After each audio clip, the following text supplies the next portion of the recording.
Most people waste their evenings, then wonder why their life never changes.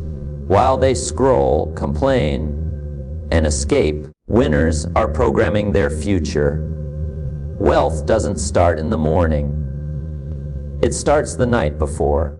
What you do in the last 30 minutes decides how powerful tomorrow will be.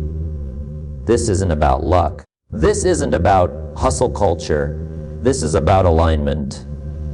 Every evening, you either drift closer to the life you want or further away from it. Wealth is attracted to discipline, clarity, and intention, not noise and comfort. The final 30 minutes of your day are sacred. That's when your mind is most open, your habits are locked in, and your standards are set. This routine isn't flashy. It's simple, controlled, and ruthless with distractions. Do this consistently, and your confidence sharpens, your focus deepens, and your decisions change. And when your decisions change, your income always follows. Silence is not empty.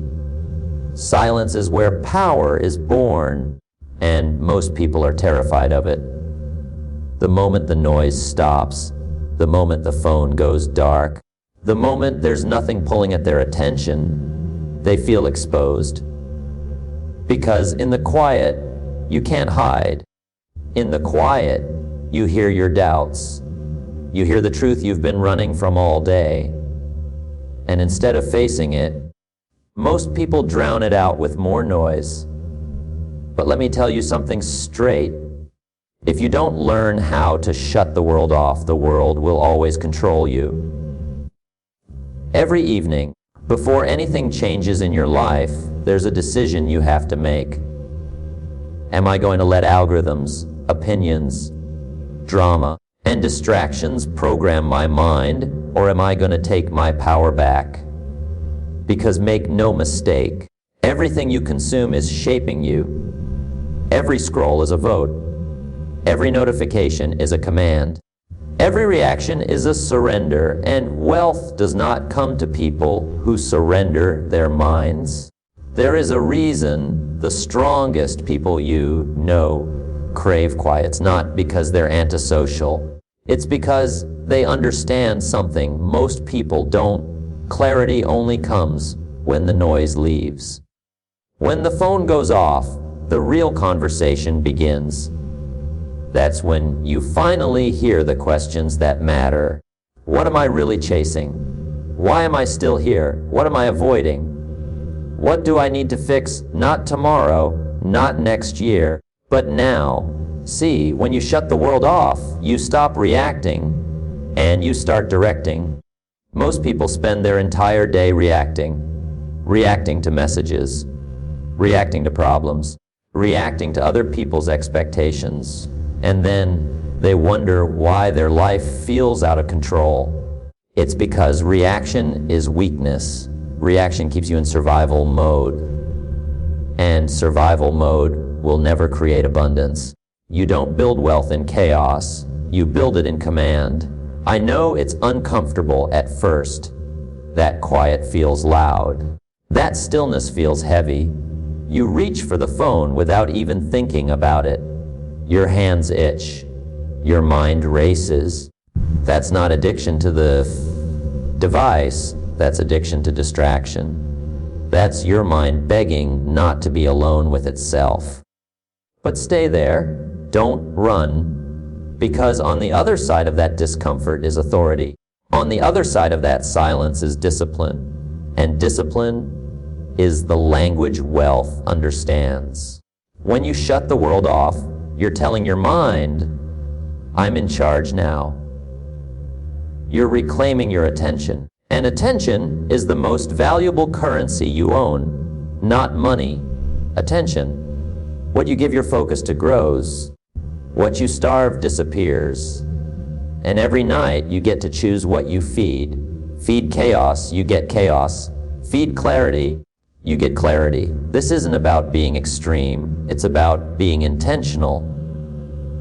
It's about drawing a line and saying, after this time, the world does not get access to me. Because if everyone has access to you, no purpose can use you fully. Think about it, the biggest breakthroughs don't come in crowds. They come in moments of isolation. The idea that changes your life doesn't arrive through noise. It arrives when everything else shuts up. That's why this matters. That 30 minutes at night is not small. It's not optional. It's not negotiable. It's the difference between being led and being a leader, between drifting and deciding, between hoping for wealth and becoming ready for it. And here's the hard truth. If you can't control your evening, you won't control your future. Because the way you end your day trains your mind for the next one. If you end it scattered, you wake up scattered. If you end it focused, you wake up dangerous. That quiet you protect at night becomes confidence in the morning. So tonight, when the urge hits, when the phone calls your name, when the noise tries to pull you back in, remember this: every time you choose silence, you choose strength. Every time you disconnect from the world, you reconnect with purpose. And purpose, when protected, attracts everything you've been praying for. You don't grow by lying to yourself. You survive by lying, but you never grow. And every night, before the world goes quiet, there's a mirror waiting for you. Not the kind on the wall, the kind you carry inside. Most people walk past it. They're tired, they're busy, they'll fix it later. But later never comes for people who avoid the truth. See, reviewing your day isn't about beating yourself up. It's about waking yourself up. Because if you don't stop and look at how you actually live today, you'll repeat the same mistakes tomorrow and call it fate. You'll call it bad luck. You'll call it circumstances. But deep down, you'll know you didn't change because you didn't confront. Excuses feel good in the moment, but they quietly steal your future. At the end of the day, when everything slows down, that's when courage is required. Courage to ask the hard questions. Did I give my best, or did I give what was comfortable? Did I act like the person I say I want to become, or did I act like the person I've been for years? Where did I hesitate? Where did I procrastinate? Where did fear make decisions for me? No audience, no applause, just truth. And let me be clear, wealth does not come to people who are unaware. It comes to people who are brutally conscious of their actions, conscious of their habits, conscious of their patterns. You can't fix what you refuse to acknowledge. Most people don't fail because they're lazy.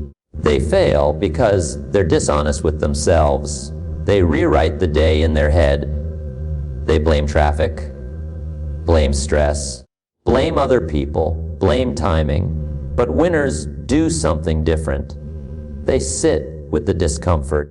They replay the moments they wish they handled better. They feel the sting of knowing, I could have done more. And instead of running from that pain, they use it. Think about it. Every breakthrough you've ever had came after a moment of truth. A moment where you stopped pretending. A moment where you said, this is on me. That moment didn't feel good, but it changed everything. That's why this nightly review matters. It's not a checklist, it's a reckoning. You don't need to write 10 pages. You don't need fancy systems. You need honesty. One simple question: did I move closer to the life I want today, or did I drift?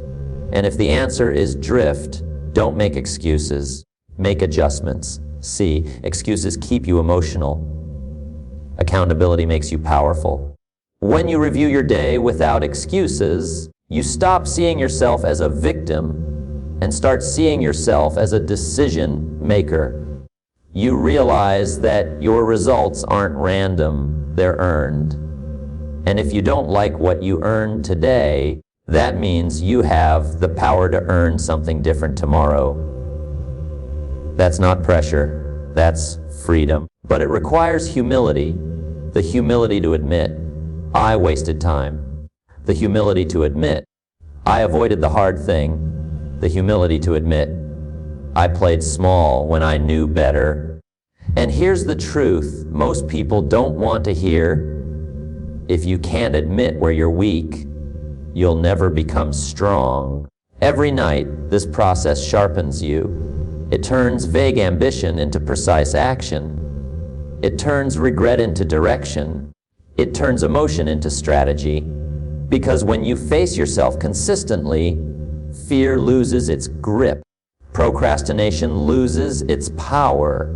You stop being surprised by your own results, good or bad, because you saw them forming. That's maturity. That's leadership. That's well thinking. And don't confuse this with perfection.